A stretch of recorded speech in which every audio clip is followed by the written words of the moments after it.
Bonjour Christiana Sapa. Bonjour. Vous êtes professeur de droit à l'IESEG School of Management. Vous êtes spécialisé dans les questions de propriété intellectuelle. On va évoquer ensemble les aspects juridiques liés à l'essor de l'Internet des objets. Alors, première question, est-ce que le régime qui protège le secret industriel vous semble aujourd'hui adapté à cet essor de l'Internet des objets ?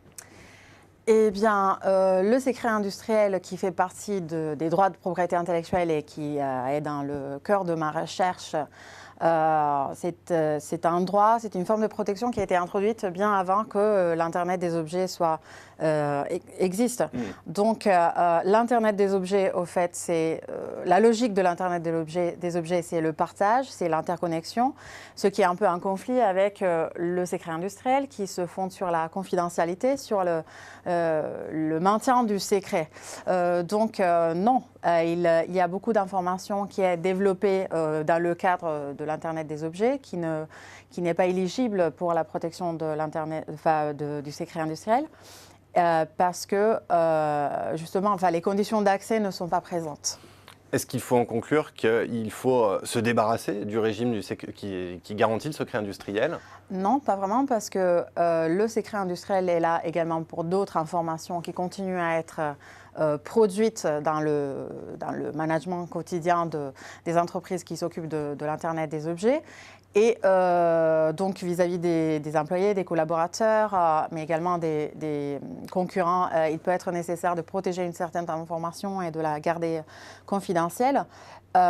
Et par ailleurs, si on dit que l'Internet des objets est un commons de l'information, on peut arriver à dire que le secret industriel suggère les conditions pour garder une partie de cette information secrète et pour gérer un peu le transfert de ce qui doit rester dans le commons et ce qui peut sortir du commons.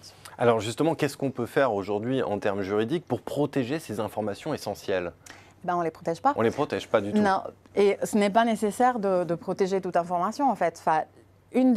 L'un des défis principaux de cette époque, c'est vraiment de ne pas abuser de la protection. En fait, trop de protection tue l'information, tue l'innovation. C'est pour cela que la Commission européenne avait envisagé d'introduire un droit sur les données.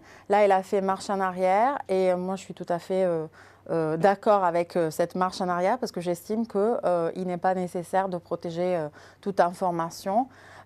Probablement, il faut faire des considérations un peu plus générales et surtout pas sectorielles sur les droits de propriété intellectuelle dans le sens large et des considérations qui sont un peu moins timides par rapport à celles qu'on a fait jusqu'ici. Eh bien, merci beaucoup Christiana Sapa pour cet éclairage sur ce sujet montant de l'Internet des objets et des conséquences en termes juridiques. Merci encore.